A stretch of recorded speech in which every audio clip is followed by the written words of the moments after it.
Hello, ladies and gentlemen. Once again, we are here for a GameReplays.org Tip of the Week shoutcast. This one's on macro mechanics, and the game I've chosen today is from the recent Team Liquid Invitational. I don't know if any of you saw it, but it was one of the best little mini tournaments I've seen since the beta began. 16 of the best European players in the beta, just pitting them against each other in best of 3, and then of course it was a best of 5 final, and there was some really brilliant games. If any of you see, look at game 2 from the semi-final, which included Liquid Nazgul and the little one. I mean, the little one, I'm his new biggest fan maybe. He's played some brilliant games during the tournament as it was, and I'm really excited to see more games from him. It was fantastic. But anyways, he's using the extractor trick there already. Beautiful. Anyways, this gear is going to focus on macro mechanics. I'm just going to explain what these are. Obviously, you can see in the other the video, the tip of the week itself, what they are. But if anyone doesn't want to watch that and just fancies a shoutcast, they are orbital command, mule ability for the Terran. There's a queen using spawn lava for and for Protoss, of course, it's chrono boost. All of these things are macro mechanics which you have to keep up during the game. Blizzard put them in basically to give more to do because they made so much things easier. They just put these little things in there which are going to be pretty much imperative if you want to play it at a high level.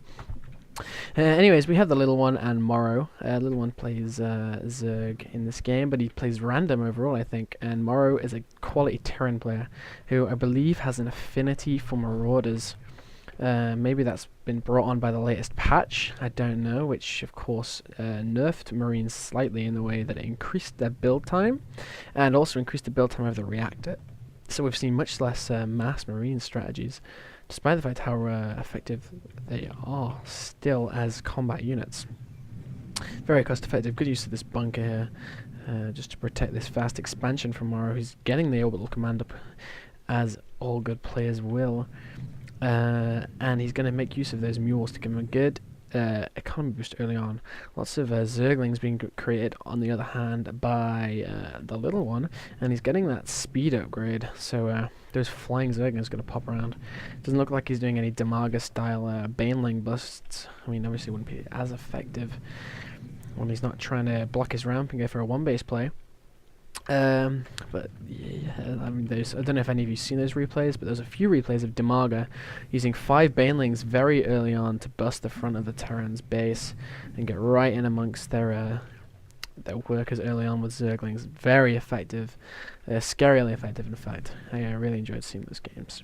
Seeing a lot of Zerglings here from the little one, a lot of Zerglings. He's pushing around, a good surround here. He's getting good surrounds on these. Just chasing a few Marauders around. Good stuff. There's a big Marauder force coming here though. He's gonna have to take all these on with Zerglings.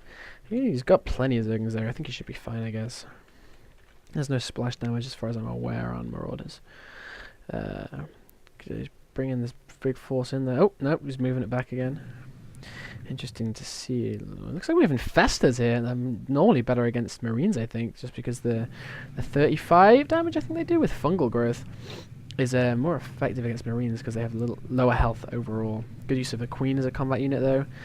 These Infestors combined with these Zerglings is actually a nice little combination. I wouldn't have seen it as being that effective, but there's a much more Zerglings coming in here. This looks like it's going to be an effective battle.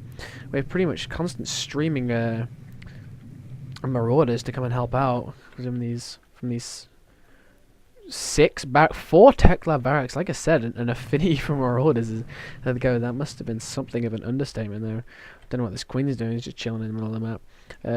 Looks like a shame I've chosen this game, but as far as macro mechanics go, because Little One's macro isn't the best so far. What am I saying? He's a fantastic player overall, and some of the games later on will prove to you that 47-minute one in the semi-final, you've got to watch it. It's such a brilliant game. Thoroughly enjoyed it. I'll put a link in the sidebar. And actually, if you're interested in seeing some more games from this Team Liquid Invitational tournament, on GameReplays.org, the website that I am a staff member of, we have a new events tab in our replay system where all replays from things like Craft Cup or Zotac Cup, or indeed the Team Liquid Invitational, will be put all in one place for you, so you can just download them from there. Choose the ones you want to download, leave your comments. You can say whether or not you like them. You can wub them so other people will be more likely to watch them too, and things like that. It's a great system. I really urge you to go and try and make the most of it. Lots of low health marauders here. If you can get a fungal growth off, it could really kill off quite a few marauders with that. Interesting to see if he uses burrow in conjunction with these infestors, because their slow movement speed is becoming a bit of a problem here, it seems. He's moving in with this thing, but it's slow movement speed and it doesn't have enough energy, in fact. I don't know why it's moving in the first place. There's a lot of marauders here. They're on such low health, but they are still managing to get a lot of shots off. A few more Zerglings running in, not going to kill them that way. Here we come with a few Hydras, and good use of these Overlords to make it harder to click on the Hydras to attack them. That's very good, because obviously these, with no Marines, or very few Marines mixed in here, it's making it very hard to, these Overlords aren't at a disadvantage themselves, so if he's just making good use of control groups, which it appears he isn't, really. I mean, he has a couple of set up, and he's got his infestors. There's good use of fungal growth there. Really enjoy that ability. Just in case you don't know, it stops units. It prevents them from moving at all, and also there you go, 36 damage over 8 seconds. I didn't know it would reveal cloaked and burrowed units though. That's interesting. I'm quite excited to see the uses of that later on. I'm not sure if there really will be that many, but interesting to see if the little one can think of something. If anyone can, it's him. He's a mini boxer. He's the mini foreign boxer. Big Marauder pushes again. Plenty of Marauders coming in, trying to take out this expansion. But across comes the Infestor once more. Has no energy, so I'm not sure what it's doing over there. Maybe you could use a couple of Infested Terran, but they're not really that effective. A couple of those Broodlings. Wow, I love Broodlings. They didn't seem to do much damage there, but Broodlings. Actually, maybe they aren't the ones that come from Broodlords. That's a thought. Because the ones come from Broodlords I know do a lot of damage, and Broodlords are awesome late game, absolutely awesome. They do so much damage, and they're so hard to get at because of the 9 range on those little Broodlings, which are running around all over the place. So yeah, they're really an effective unit. Here comes these Marauders one by one, just coming in a big long line. That's not a good way to do it. You want to get as good a concave as you can, ideally. Here we go with the Marauders, trying to push across. The Marauders are just pulling back here. They're going to chill a little while Morrow takes his yellow expansion, his high yield expansion. The little one still hasn't chosen to take his, which is interesting. But he is making pretty good use of his mules. He has 82 energy on this orbital command up here, but other than that, he's doing alright to keep it pretty low. And he's getting an orbital command on this one as well. Obviously, really liking that. Really liking the bonus income. And looks like, here we go, the little one is trying to take his expansion too, with his little swing around, little tail flying around in his thing. A couple of Infestors moving up here from the little one. I'm not entirely sure what he's doing with this. Oh, fungal growth from using the Zelnaga Watchtower, and then throwing his fungal growth. And an Infested Terran's going to come out here. I mean, it's going to be able to kill. That's going to go down pretty quick before he manages to get off many shots. But more fungal growth in there. Kills a few SCVs. That's good use of fungal growth. And the Zelnaga Watchtowers there. That's clever play.